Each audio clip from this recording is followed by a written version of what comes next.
তো নমস্কার, সবাই কেমন আছেন? আশা করছি সবাই ভালো আছেন। তো চলে এসেছি আরও একটা ইলিশের সুন্দর রেসিপি আপনাদের সঙ্গে শেয়ার করতে।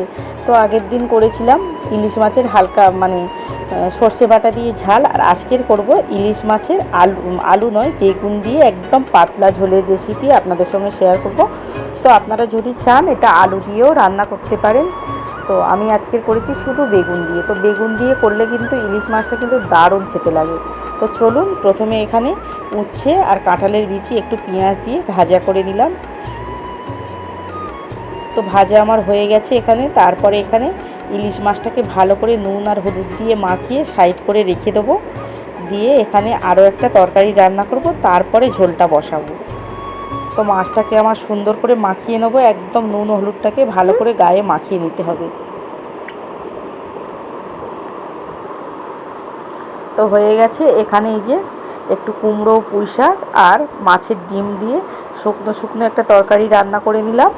তারপরে এইবারে মাছের ঝোলটা বসাবো। তার আগে কড়াটাকে ধুয়ে নেবো ভালো করে। তারপরে মাছের ঝোলটা বসানোর জন্য এখানে দিয়ে দিয়েছি সর্ষের তেল। তো সর্ষের তেল দিয়েই রান্নাটা করবেন। আর বেগুনটাকে কিন্তু আমি একদম লম্বা লম্বা বড় বড় পিস করে কেটে নিয়েছি। এইবারে নুন আর হলুদ দিয়ে ভালো করে বেগুনটাকে ভেজে নেবেন। আর সবসময় এই সর্ষের তেল দিয়ে এই যে ঝোলটা সর্ষের তেল দিয়ে করার চেষ্টা করবেন, খুব সুন্দর কিন্তু খেতে হয়। আর একদম হালকা পাতলা ঝোল তো দারুণ খেতে লাগে। তো আপনারা একবার এই মাছটা ইলিশ মাছ থাকতে থাকতে একবার বানিয়ে দেখবেন, অসাধারণ কিন্তু খেতে লাগে। আর কিছুই লাগবে না, এই একটা তরকারিতেই কিন্তু খাওয়া হয়ে যাবে। তো চলুন, মাছগুলো তো আমার একদম কিন্তু হালকা করে ভেজেছি, খুব বেশি মাছগুলো ভাজা যাবে না, কারণ ইলিশ মাছ বেশি ভাজলে কি হয়, ইলিশ মাছের স্বাদটাই চলে যায়। তো হালকা করেই ভেজে নিয়েছি। তারপরে এখানে কড়াইতে দিয়ে দিয়েছি সর্ষের তেল, তারপরে দিয়ে দিয়েছি কালো জিরে। আর কালো জিরে ছাড়া আর কাঁচা লঙ্কা ছাড়া তো রান্নাটাই তো হবে না, এইটাই মেন মশলা। তো তারপরে দিয়ে এখানে দিয়ে দিলাম হলুদ গুঁড়ো আর নুন,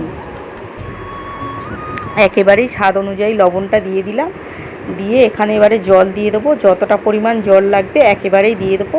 কারণ হচ্ছে কি, আমার এটা যেহেতু মাছের ঝোল করব, একদম পাতলা মাছের ঝোল, তাই একটু বেশি করেই জলটা দিয়ে দিলাম, আর জল দিতে না হয়।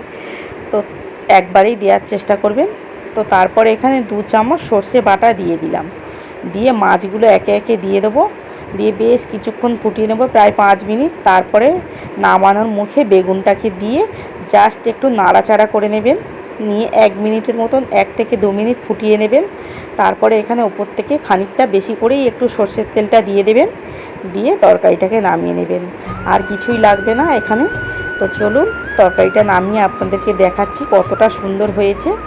তো এই যে, আর খেতে কিন্তু দারুণ হয়েছিল। আপনারা একবার বানিয়ে দেখবেন, এই ইলিশ মাছের ঝোল এইভাবে দারুণ খেতে লাগে। তো দুপুরের মেনুতে ছিল কাঁঠালের বিচি দিয়ে উচ্ছে ভাজা, আর একটু শুকনো শুকনো কুমড়ো, পুঁই শাক আর মাছের ডিম দিয়ে তরকারি, আর পাতলা মাছের ঝোল। তো কেমন লাগলো আজকের ভিডিওটা প্লিজ কমেন্টে জানাবেন। সবাই ভালো